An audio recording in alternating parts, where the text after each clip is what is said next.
السلام عليكم ورحمة الله.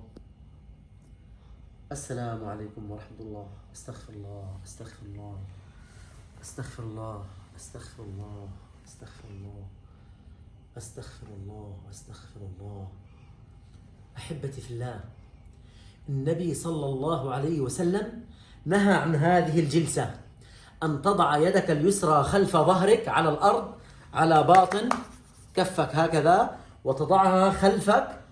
حبايبي، نهى النبي صلى الله عليه وسلم عن هذه الجلسة وقال هذه جلسة المغضوب عليهم. رأى يعني رجل يجلس هذه الجلسة يضع يده خلف ظهره هكذا، فقال صلى الله عليه وسلم هذه جلسة المغضوب عليهم.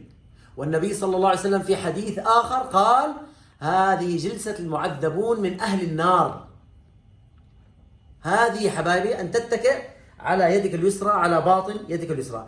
أما على يدك اليمنى هكذا فجائز، أو كلا اليدين جائز، كلا اليدين جائز حبايبي هكذا جائز. أما على يدك اليسرى فنهى النبي صلى الله عليه وسلم عن هذه الجلسة.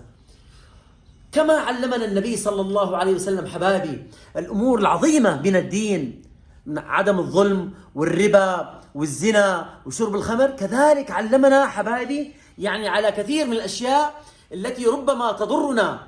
نعم، ومنها هذه الجلسة. ويعني قرأت مقال لأحد الأطباء قال أن تتكئ على يدك اليسرى على باطن يدك اليسرى هكذا، هذا يؤذي القلب ويسبب الأمراض للقلب والأمراض للشياطين. فسبحان من علم النبي صلى الله عليه وسلم.